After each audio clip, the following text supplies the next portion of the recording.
YouTube, and welcome to Unluckiest in History, because, well, why not? I really like the channel, and you guys also seem to really enjoy it, so yeah, let me know what other type of video you would like me to check out in the comments down below, and enjoy! Unluckiest deaths in history. Bam! This video has sensitive stuff. Okay. Sensitive stuff. Francois Ever read about the unusually tragic death of some historical figure, or even just the random old lady across the street and think, oh, that sucks? Well, you're in for a few more of those. Not Starting really. off this list is Francois Vatel, one heck of a perfectionist. He was the maître d'hôtel, or maître d', for French nobility. In case you didn't know, a maître d' is the master of the house, basically a general in terms of waitstaff at a restaurant or overall event. They make sure that everything is in line from decorations to food and that all guests are very always good job happy. for a perfectionist. Now, if you've ever worked in any form of customer service, you know how stressful this can be, especially when you can't tell your guests to frig off because they're literal royalty. Unlike customers today who just think they are. Oh, look at that Karen right there. You two save us from the basement. They can't. They're also locked in the basement with you. Francois was in a career of pure stress, but he was the best at what he did, having been formally recognized by many top chefs across France for his ability to ensure guest satisfaction. I mean, how often do you hear stories about royal servants? Almost never, except for Francois. History often mistakes Francois for being a chef himself, but that was never the case. He just handled everything in the front of house. Anyway, this story begins and ends all the way back in 1671 in Fancy Pants, France. It was at this time that France was experiencing a golden age under Supreme French King Overlord Leader fella Louis XIV, France's and history's longest known reigning monarch to date. We did have this big bushel of baguettes ruled for almost 72 and a half years. Under his rule, French power expanded across the world, arts and culture were flourishing, and the wealthy were living in utmost extravagance. Sure, there were plenty of wars going on in the background, but that's for the poor people to worry about. With such mindless self-indulgence pouring out of every orifice, parties, galas, celebrations, shindigs, and balls were just the norm. But these royal retreats demanded a professional to ensure that everyone kept a crusty yellow smile on their dusty white faces. That's where Francois came in. Having a strong resume of serving under notable French figures you've probably never heard of, like this guy and that guy, Francois was given Foucault and Louis de Bourbon, the Prince de Conde, the task of organizing a banquet in King Louis's honor for over 3,000 people. That's 3,000 of the most rich and powerful people of the age. God, you don't want that's to so disappoint much them, do you? stress. You can't. It's not an option. Do you know what they would do to someone who messed up the king's banquet? Oh boy. That option wouldn't be invented for another 100 years, but it's a quick end no matter how you cut it. The feast was to last across 3 days, and Francois was given just 2 weeks to prepare. So with no time to waste, he nervously took to the task. Over the next 15 days, Francois managed to get all of his French ducks in a row. Drapes were draped, silverware sparkled, chandeliers shimmered, and guests were gobsmacked. All 6,000 of them. Yeah, over double the anticipated party size showed up. Luckily, there was still plenty of food to spare. But another kick in the how the heck was still there food to spare with 6,000 people while planning for 3,000? How do you plan to have for double the amount? Oh my god. For Francois that sounds was the like fact a that nightmare. It was raining, canceling the planned fireworks for the evening, which bummed out several of the guests. No. Well, that's just uncontrollable circumstances, you might say, as you pull out your brown tooth. But not to Francois. Remember, he was a perfectionist, and things were not perfect. Besides these 2 minor infractions, the first day went off without a hitch, but the second day would prove to be Francois' last. In the morning, Vatel received devastating news. Only half of his fish order for the breakfast buffet had arrived. He knew that without the precious poisson, people would be palpably peckish. This was the last straw. Oh no, Francois he spiraled snapped. into a panic, knowing that he had failed in his duties, and he would forever feel the crushing weight of his shame for the rest of his life. But the rest of his life wouldn't actually be that long, as shortly after receiving the news and breaking down into an inconsolable mess, Francois rushed into his bedchambers to right his wrong the only way he knew how. Standing by his bedside, he brandished his iconic ceremonial stabbing sword and rammed it through his own tummy. He laid in a puddle of his own blood, undiscovered for some time until, yo, Francois, the rest of the fishes Oh no! Yeah, that's right. The remainder of the order arrived almost immediately after Francois decided to carry out a permanent solution to a temporary problem. His body was then taken from the palace and buried in secret while the rest of the guests partied on. He offed himself. He was a perfectionist, okay? To him, that was the only thing he could do to make up for his failure. To just, you know? But still, the fact that the fish arrived after, and the fact that they also kept partying, and just hush buried him. Damn, dude, what a way to go. That really is an unlucky death and also a sad death. Isadora Nearly every Duncan? aspect of Isadora Duncan's life could be summarized by one word: tragic. Childhood? Tragic. Adult life? Tragic. Family? Tragic. Career? Successful and groundbreaking. But then tragic. All of this capped off by her sudden, unlucky, and tragic death. Born and raised in the sparkling cesspit that is San Okay, so we got a very unlucky woman? Francisco, California in the 1800s, things were already not off to a great start. She was the youngest of four, with a loving mother and supportive and wealthy banker father, until his bank collapsed under mysterious and fraudulent circumstances, subsequently leading to a marital collapse under mysterious and infidelitous circumstances. No! It started off so good, chat, and then it went to shit. He then died in a boat crash several years after that. It is said that his last words were somewhere in the ballpark of... So, after Papa's bank went rupt and her parents defaulted on their marriage, the struggles really stacked up. She lived with her mother and siblings, moving to Oakland, California to begin life anew. She attended school from ages 6 to 10, but dropped out, finding the schooling system restrictive, boring, and lame. Instead, Isadora and her siblings earned their daily bread by teaching the local yokels the art of dance. Thankfully, years of doing the hokey pokey allowed Isadora to turn herself around. After all, that's what it was all about. She joined a formal theater company at the age of 19 to expand her art. Problem was, the extent of dance at the time was very rigid and emotionless. Instead, Isadora yearned for something a little bit more free-flowing and expressive. She wanted less of this, and a little bit more of this. But the dance community in America wasn't ready to pick up what she was throwing down, so she had to search for better opportunities abroad. Well, that was definitely a good choice because she soon found herself dancing in the presence of wealth and royalty across London. Oh, it's a beautiful dancer, isn't it? Dance. And Paris. I'm le de fromage. Her revolutionary God damn it. style took the world of dance by storm. With her newfound success, she wished to provide better opportunities for the youth, opportunities that she wished that she had as a spry sapling. In order to do so, she opened up an informal dance school in Berlin, Germany in 1904, which, along with teaching kids their ABCs and Eins, Zwei, Dreis, also put interpretive dance on the menu, not as a profession, but as a hobby and method of expression. After about a decade, Isadora left to open up a second school in Paris after a certain Austria started getting hungry for conflict. Unfortunately, the new school didn't last very long as tensions escalated and the Great War broke out in Europe, so she fled back home to the US right when the getting was good. As for her personal life, her travels introduced her to many suitable bachelors across the art world. She found love multiple times, and Cupid shuffled into the sheets, popping out 3 kids. But of course, fate would have other plans for this happy chapter. For instance, one of her children died in infancy. The other 2 cruised along in a car with their caretaker and crashed into the River Seine. What the? They drowned.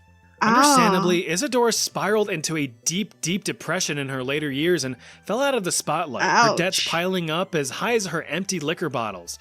But this life of misfortune was about to be topped off with a disastrous bow.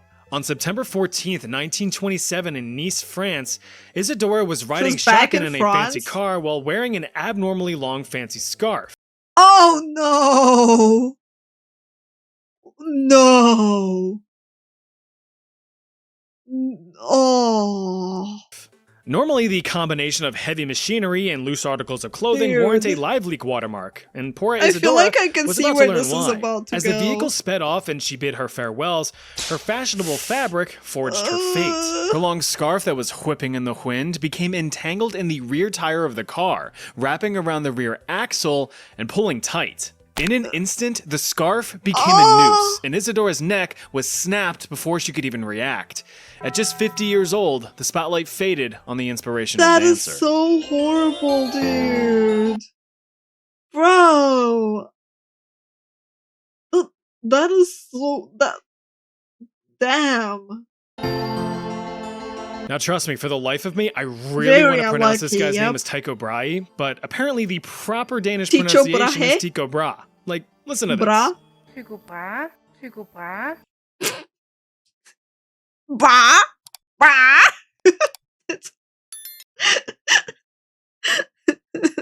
Bah! Tycho Brahe?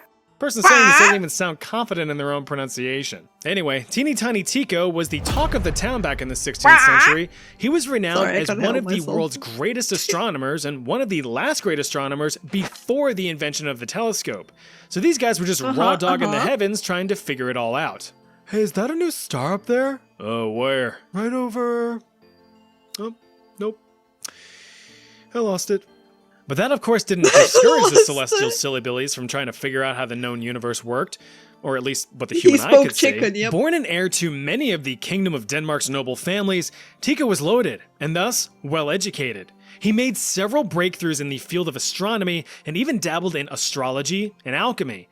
But we know those are more of pseudoscience poppycock. Well, unless you're a middle-aged woman who thinks that jerking a crystal with rainwater will make all of your wishes come true, or whatever. A new hand touches the beacon.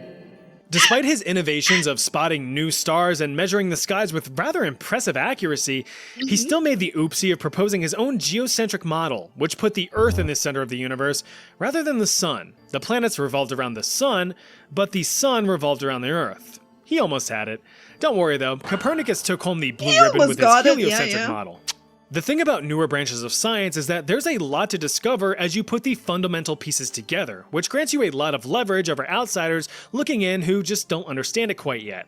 That being the case, many higher nobles and even the king himself applauded Tycho in his efforts, just stuffing his pockets with money to fund any and all research that he desired to advance the field of astronomy. It's kind of fascinating that this still happens with, like, governments funding a lot of space stuff. Like, some things really never change. What's that? You've charted over 700 stars? Beautiful. There's things called supernovas? Fantastic. Comets are just burning bits of rock? Amazing!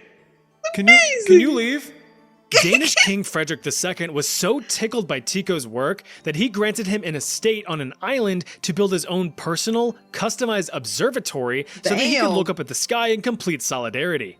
And so he did. For about 21 years, Tycho plotted the planets, tracked the transits, and crunched the calculations. Everything seemed great. At least until King Frederick bit the disease dust and his 11-year-old war-obsessed, noble-hating son took over and threatened to seize Tycho's land and assets. Not wanting to deal with this two-body problem, the astronomer said screw it and shifted his orbit over to Prague, where he was invited to build another observatory. This time, however, he took on an apprentice, one Johannes Kepler, who would go on to influence many famed physicists like Galileo and Sir Isaac Newton. Together, the two continued where Tycho left off before getting booted from his Tower of Solitude. But everything came to a halt in 1601 when attending a banquet. According to Kepler, Tycho was in agonizing discomfort. You alright? Nope, gotta piss real bad. Dude, just get up and go. Nope, bad manners, gotta hold it. Alright, don't complain to me when, you piss yourself. Ooh, lordy. Yo, Tycho. Oh my god! Tycho eventually headed home to drain his dragon, but at that point, it would barely even dribble. Over the next several days, the pain got excruciatingly worse, and there was no relief in sight. Just 11 days after holding in his pee to avoid bad etiquette at dinner, Tycho Brahe died of a completely avoidable bladder infection. Remember, fellas and fellettes, listen to what your body's telling you. Otherwise, you might just piss it off. Jesus Christ. He didn't want to go to the toilet because it was bad manners. Man, these really are very unlucky deaths. For poor Cornelia Zangari Bandi, little is really known about her life, as the only remarkable thing about the wrinkly Diovelina was her mysterious, sudden, and fiery fate. That's because Cornelia is one of the unlucky few cases of a phenomenon known as spontaneous human combustion. Oh. Damn! Spontaneous human combustion. Wow. Wow. It's crazy to think that you go down in history for that. It's one of those things where like, damn, you made history. What were you known for? Poof! Just poof! A cause of death in which the victim suddenly bursts into flames, seemingly unprovoked or without an obvious cause, and is reduced to nothing but a pile of ash. But when you really dig deep into the dirt of these cases, you start to recognize some patterns. For one, the victims are almost always alcoholics to some degree and recently horked down a medically inadvisable amount of booze. That's the spirit, and that's the wine. That's the spirit! Dude, his puns are on point! His puns are so amazing! Next, the victims tend to be elderly females. Not that it necessarily makes much of a difference, but combustible Cornelia here was 66 years young when she attempted to cosplay as a phoenix. Additionally, there was always an external source of ignition. Chat, should I be worried that I know an old alcoholic woman that drinks a lot? Should I be worried? Which, in my opinion, completely invalidates the whole spontaneous aspect. So what did the heck happen to our Cornelia? Well, on one fateful night in 1731, the Italian noblewoman had just finished off a non-stereotypical meal. Countess Cornelia was reported by her maid as acting rather, quote, dull and heavy, slomping around to and fro after downing a hefty heap of brandy. The maid helped the inebriated elder to her room, and the two spent several hours. Why is it always a freaking maid that is there when combustion occurs? Hours chit-chatting and shooting the shit. The Countess was also a creature of habit, habitually applying some of her own personal ointment across her withering frame, an icky-sticky camphorated brandy mix which helped with her pain relief. After some bobbitying and a bit of boopying, the maid left the Countess's room after she boarded the train to Sleepy Time Junction. And so, all was well. Until the next morning. Cornelia was noted to be sleeping in a bit later than usual, but that was to be expected after how heavily she drank the night before. The maid eventually entered the Countess's chambers to find something horrifyingly perplexing. According to the eyewitness, this is what she found. 4 feet distance from the bed was a heap of ashes, 2 legs untouched from the foot to the knee with their stockings on. Between them was the lady's head, whose brains, half of the back part of the skull, and the whole chin were burnt to ashes, amongst which were found 3 fingers blackened. All the rest was ashes. A small oil lamp on the floor was covered with ashes, but no oil in it. The Countess was dead. The curious part is that no other pieces of furniture in the room seemed to be affected by the suspected blaze. Dude, she woke up in the middle of the night, wanted to go take a leak. She wanted to go, relieve herself, picked up the lantern and went kaboomy. Kablooey, kapsh. That's horrifying. Instead, everything was draped in a greasy, smelly soot. Now, it may have appeared as a mysterious death to the people of the time, but us modern folk live in an age of true crime podcasts and such, so it's pretty easy to piece together what probably happened. Nevertheless, it's a pretty tragic way to go, but probably a good reminder to never handle open flames after converting your body into a human Molotov cocktail. They're so well placed, dude. One was on the wall, this one was on the TV. It was the pyro from Team Fortress 2. Oh. It was magic trick, chat. It was magic trick. The Mughal Empire was one of the richest and longest ruling empires in the history of India, but it was almost lost in its infancy. Inheriting the newly founded empire in 1530 from his dad at the age of 22, Emperor Humayun bit off way more than he could chew. He was an inexperienced ruler and lacked a lot of the self-confidence and leadership qualities that you'd expect from an emperor. But he was the eldest son, so it all went to him. Gotta love primogeniture. That, my good fellas and fellettes, is the word of the day. Now, with it being a new empire and all, there was a problem with consolidating power. Lots of the local governors and leaders resisted Mughal control. To help disperse some of that responsibility, Humayun granted some land to his 3 younger half-brothers, all of whom were little heads, constantly undermining their older brother to the point of collapsing the empire as a whole. Not far off, another ruler had taken notice of the young emperor's power struggle. This guy was Sher Shah Suri of Bahar, and he saw quite the opportunity in front of him. Not wanting to waste any time, he quickly gathered his army and made a push for Agra, the capital of the Mughal Empire, and one sheep's onomatopoeia away from being a Disney IP. Humayun retaliated, and the two clashed on the battlefield. After a few skirmishes, the two agreed to a diplomatic end to the fighting. Sher Shah was given control over some territory in exchange for a peaceful retreat. I'm sensing a pattern, man. He keeps bribing people, giving them a bit of land, and like, here, take here, it's good. Take a bit and just leave. Agreed, but since the deal did not explicitly state no takesy backsies, the conniving little devil immediately reneged on the agreement and slaughtered the Mughal army, with Humayun barely escaping across the Ganges. The retreating emperor pleaded with his 3 brothers for support, but they were too busy negotiating with Sher Shah over what land they would receive after their brother's demise. Oh my god! Heads. Unfortunately, Humayun did lose his empire in 1540 and was exiled to Persia for 15 years. They didn't kill him? Man, that's a mistake. That's a Disney movie right there. But while in Persia, he was able to use some charisma to persuade the Safavid emperor to provide some military support so he could go back and kick the Shah's shit in, which is what happened. The Mughal Empire was restored in 1555 and all was right again. That is, until about a year later in 1556, where Humayun met a rather silly demise. When leaving his library with a handful of books, the emperor had to walk down a bunch of stone steps. Since OSHA training wasn't yet mandatory or invented, Humayun was unaware of the dangerous predicament he had put himself in. After hearing the call for daily prayer, his own muscle memory took over and he knelt down to acknowledge that call, as he did on a regular basis. Oh no! But this time, he tripped, slipped, and tumbled down the entire stone stairwell, bashing his melon open on a stone corner. The poor guy died 3 days later of his injuries. But at least the Mughal Empire reigned for another 300 years, so... What the fuck? I don't know if that qualifies for the unluckiest or dumbest death. Jesus Christ, man. Muscle memory took over. That's a positive. And so there you have it. Remember, luck isn't always on your side.